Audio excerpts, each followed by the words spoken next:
معزز شائقین و شائقات سچا پیغام، السلام علیکم ورحمۃ اللہ وبرکاتہ۔ آج کی مجلس میں آپ شعبان کی 15ویں رات کے متعلق کچھ ضروری باتیں سماعت فرمائیں گے۔ یوں تو اس موضوع پر بہت سے اکابر علماء کرام کے بیانات موجود ہیں، تاہم ہمارے بعض ساتھیوں کے اصرار پر مجھے اس موضوع پر کچھ کہنا پڑ رہا ہے۔ عزیزان گرامی قدر، شعبان کی 15ویں رات کے متعلق ہمارے درمیان امت مسلمہ میں دو نظریے پائے جاتے ہیں۔ ایک نظریہ یہ ہے کہ شعبان کی 15ویں رات کی کوئی خاص حیثیت نہیں ہے، اس کی کوئی اصل نہیں ہے، کچھ نہیں ہے۔ دوسرا نظریہ یہ ہے کہ شعبان کی 15ویں رات بہت کچھ ہے۔ اس نظریے کے ماننے والے، یہ نظریہ رکھنے والے اس پر بہت کچھ بیان کرتے ہیں۔ ان دو نظریوں کے درمیانی راہ اور شریعت کی راہ یہ ہے کہ شعبان کی 15ویں رات کی فضیلت پر کچھ صحیح حدیثیں موجود ہیں، جس کی بنا پر خود حضرت نبی کریم صلی اللہ علیہ وسلم کے زمانے سے شعبان کی 15ویں رات کو ایک خاص حیثیت دی جا رہی ہے۔ زیادتی کرنے والے اپنی جگہ ہیں اور انتہائی تفریط سے کام لینے والے، شعبان کی 15ویں رات کو بے اصل ماننے والے دوسری طرف ہیں۔ لیکن صحیح احادیث کی بنیاد پر اس کی فضیلت موجود ہے، اور اس کی فضیلت کے تقاضے سے اس رات کی ایک خاص حیثیت ہے۔ اس خاص حیثیت کے پیش نظر اس کی فضیلت کو پانے کے لیے رات میں حسب توفیق اتنی عبادت کی جائے کہ جس کے بعد فجر کی نماز ناغا نہ ہونے پائے۔ 15ویں شعبان کی رات کے متعلق جو صحیح اور مضبوط روایت ہے، اگر اس میں غور کیا جائے تو اس کی فضیلت سمجھنے کے لیے وہ ایک حدیث کافی ہے۔ فرمایا گیا، یطلع اللہ الی جمیع خلقہ لیلۃ النصف من شعبان فیغفر لجمیع خلقہ الا لمشرک او لشاحن۔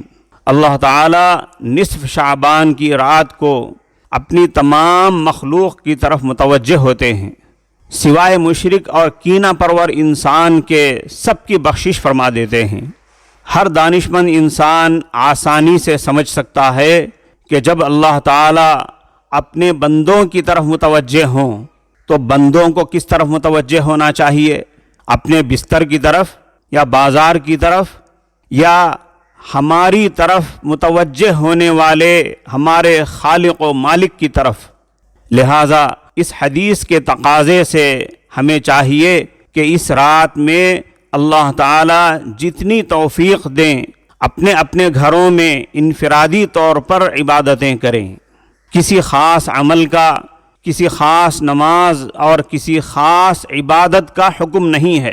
تلاوت قرآن کرنا، نفلی نمازیں پڑھنا، اپنی چھوٹی ہوئی قضا نمازیں ادا کرنا، دعائیں کرنا، استغفار کرنا، درود شریف پڑھنا، دینی کتابوں کا مطالعہ اور مذاکرہ کرنا، حفظ کے طلباء اور طالبات کے لیے سبق یا آموختہ یاد کرنا، مدارس کے طلباء اور طالبات کا امتحان کی تیاری کرنا، ذکر و اذکار کرنا اور مرحومین کے لیے مغفرت کی دعائیں کرنا، ایسے سارے کام اس رات کی قدردانی میں آتے ہیں۔ آدمی اپنی دلچسپی کے مطابق طے کر لے کہ مجھے فلاں عبادت کے بعد فلاں عبادت کرنا ہے، فلاں عبادت کے لیے آدھا گھنٹہ لگانا چاہیے اور فلاں عبادت میں مجھے 15 منٹ لگانا چاہیے۔ اس طرح اپنی دلچسپی اور اپنی سہولت سے ایک پروگرام طے کر لے۔ یہاں یہ بات اچھی طرح ذہن نشین کر لینا چاہیے کہ پوری رات یا رات کا اکثر حصہ عبادت میں گزارنا اور پھر فجر کی نماز قضا کر دینا نہایت غلط بات ہے اور بڑی محرومی کی بات ہے، جیسا کہ عام مسلمانوں کا حال ہے کہ وہ رات کا بڑا حصہ عبادتوں میں گزارتے ہیں، پھر بے فکر ہو کر سو جاتے ہیں، فجر کے لیے اٹھنے کی فکر نہیں کرتے ہیں۔ اگر فجر مس ہو جائے تو بھی انہیں ایک فرض کے مس ہو جانے کا کوئی غم نہیں ہوتا۔ کیا یہ بھی کوئی دینداری ہے؟ آدمی خیرات کرنے میں خوب دلچسپی دکھائے مگر اپنا قرض ادا کرنے کا خیال ہی نہ کرے، کیا یہ کوئی دانشمندی کی بات ہے؟ جس کو یہ اندیشہ ہو کہ وہ زیادہ دیر جاگ کر عبادت کر کے سوئے گا تو فجر کی نماز قضا ہو جائے گی، اس کے لیے ضروری ہے کہ وقت پر عشاء کی نماز باجماعت ادا کر کے تھوڑی دیر عبادت کر کے سو جائے اور فجر کی نماز وقت پر ادا کرے۔ معزز سامعین کرام، یہاں یہ بات بطور خاص ہمیں سمجھنا چاہیے کہ حدیث کے مطابق دو آدمیوں کی بخشش نہیں ہوگی، جیسا کہ ابھی آپ نے سنا ہے، ایک مشرک، دوسرا کسی سے دشمنی رکھنے والا۔ مشرک کا لفظ سن کر ہم سمجھ گئے ہوں گے کہ جو غیر مسلم ہوتا ہے، کافر ہوتا ہے، وہ اس رات میں نہیں بخشا جائے گا۔ ہم تو ماشاءاللہ مسلمان ہیں، ہم بخش دیے جائیں گے اور ڈائریکٹلی جنت میں بھیج دیے جائیں گے۔ اگر ہم لوگ مسلمانوں کے عقائد کا جائزہ لیں گے تو 100-200 نہیں بلکہ ایسے بہت سارے مسلمان مل جائیں گے جو شرکیہ عقیدے رکھتے ہیں۔ اللہ سے جیسا ڈرنا چاہیے اور جتنا ڈرنا چاہیے ویسا کسی اور سے ڈر رہے ہیں، اللہ سے جیسی محبت کرنی چاہیے کسی اور سے ویسی محبت کی جا رہی ہے، اللہ سے جس طرح شرمانا چاہیے کسی اور سے شرمایا جا رہا ہے۔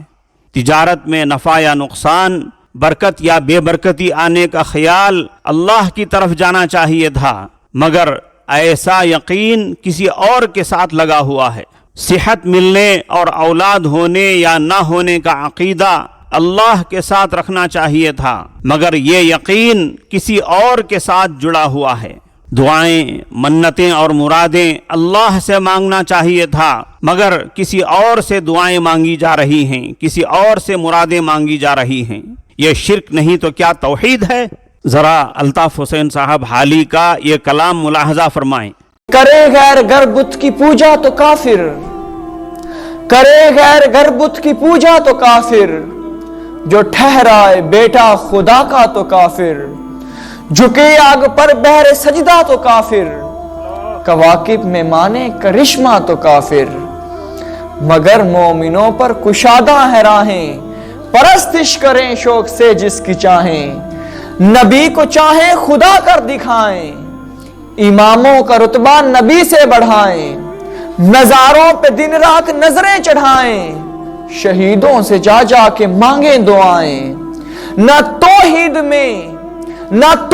میں کچھ خلل ان کی آئے، نہ اسلام بگڑے نہ ایمان جائے، وہ دین جس سے توحید پھیلی جہاں میں، ہوا جلوہ گر حق زمین و زماں میں، رہا شرک باقی نہ وہم و گما میں، وہ بدلا گیا کہ ہندوستان میں، ہمیشہ سے اسلام تھا جس پہ نازاں، ہمیشہ سے اسلام تھا جس پہ نازاں، وہ دولت بھی کھو بیٹھے آخر مسلمان، وہ دولت بھی کھو بیٹھے آخر مسلمان۔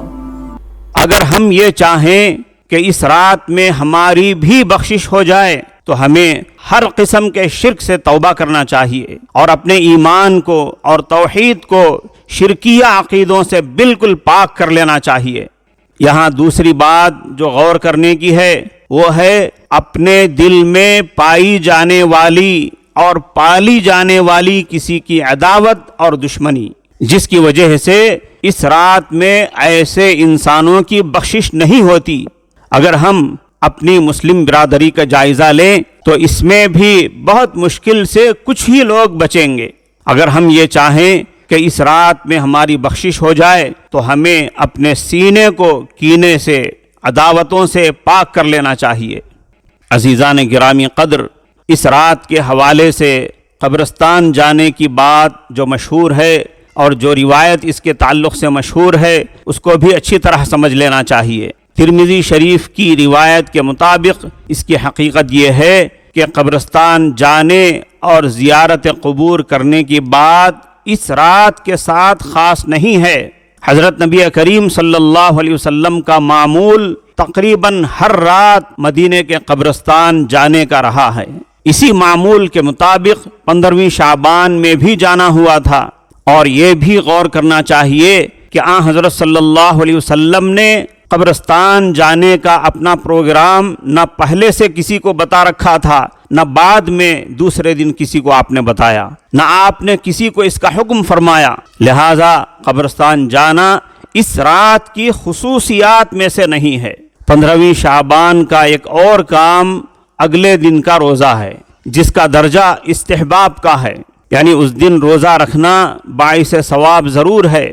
صحت مند ہونے کے باوجود اگر کوئی اس دن روزہ نہ رکھے تو اس پر کوئی گرفت نہیں ہے۔ اس موقع پر آپ سے یہ بھی درخواست کرنی ہے کہ آپ حضرات اپنی اپنی مسجدوں کی کمیٹی والوں سے، اسی طرح حضرات علماء کرام سے اور اپنی مسجدوں کے خطیب حضرات سے نہایت ادب کے ساتھ عرض کریں کہ اس فضیلت والی شب کے متعلق جو کچھ فضائل و مسائل بیان کرنا ہو وہ اس فضیلت والی رات کے آنے سے پہلے ہی بیان کر دیں۔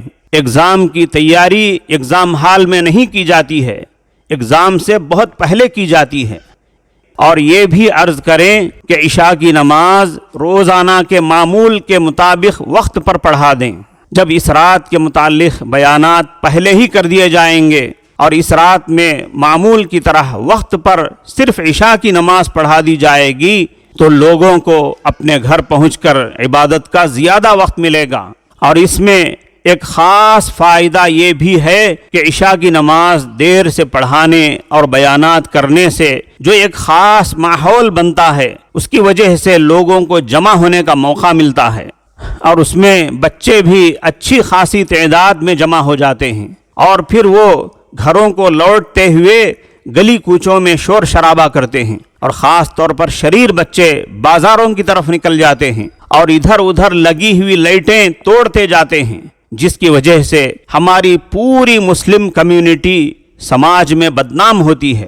اگر اس رات میں جمع ہونے کا موقع نہ دیا جائے تو اس سے بھی ہم بچ جائیں گے۔ آخر میں ایک بار پھر میں اس کا خلاصہ کرنا چاہوں گا کہ اس 15ویں شعبان میں استحباب کے درجے میں جو کچھ کرنا ہے وہ بس اپنی سہولت اور توفیق خداوندی سے رات کو مختلف عبادتوں کے ساتھ گزارنا اور اگلے دن روزہ رکھنا ہے۔ باقی جو اس رات کو عید سمجھا جاتا ہے اور یہ رات ایک طرح سے عید کے انداز پر منائی جاتی ہے، یہ سب جہالت کی باتیں ہیں، جاہلانہ حرکتیں ہیں۔ یہ نہ مرحومین کی عید ہے نہ موجودین کی۔ جو سمجھدار حضرات ماشاءاللہ ایسی خرافات سے بچتے ہیں ان کو چاہیے کہ وہ نہی عن المنکر کے فریضے کے تحت اپنے رشتہ داروں کو سمجھا کر ایسی خرافات سے ضرور روکیں۔ اس زمانے میں فونوں کی سہولت کی وجہ سے اس فرض کا ادا کرنا بہت آسان ہو گیا ہے۔ فون کر کے رشتہ داروں سے خیریت معلوم کریں اور موقع کی مناسبت سے اس مسئلے کو چھیڑ کر اس رات کی اصل حقیقت سمجھا دیں کہ یہ 15ویں شعبان عید کا کوئی موقع نہیں ہے بلکہ فضیلت والی رات ہے جس کا تقاضا عبادتوں سے اس کی قدر کرنا ہے۔ اسی کے ساتھ یہ بھی نوٹ فرما لیں کہ آج کل کی تاریخوں میں جو ہمارے شہر کڑپا میں سحری کا آخری وقت چل رہا ہے وہ ہے 4:55 کا ٹائم، یعنی 4:50 پر سحری کا وقت ختم ہو جائے گا۔ اس سے پہلے سحری سے فارغ ہو جانا چاہیے۔ دعا فرمائیں کہ اللہ تعالیٰ امت مسلمہ کو شریعت و سنت کے مطابق نصف شعبان کی رات اعمال کرنے اور صحیح عقائد اختیار کرنے کی توفیق عطا فرمائے۔ السلام علیکم ورحمۃ اللہ وبرکاتہ۔ آخرت کی فکر کرنی ہے ضرور، جیسی کرنی ویسی بھرنی ہے ضرور، عمر ایک دن گزرنی ہے ضرور، قبر میں میت اترنی ہے ضرور، ایک دن مرنا ہے آخر موت ہے، کر لے جو کرنا ہے آخر موت ہے، ایک دن مرنا ہے آخر موت ہے، کر لے جو کرنا ہے آخر موت ہے، بہر غفلت یہ تیری ہستی نہیں، دیکھ جنت اس قدر سستی نہیں، رہ گزر دنیا ہے یہ بستی نہیں، جائے عیش و عشرت و مستی نہیں، ایک دن مرنا ہے آخر موت ہے، کر لے جو کرنا ہے آخر موت ہے، ایک دن مرنا ہے آخر موت ہے، کر لے جو کرنا ہے آخر موت ہے۔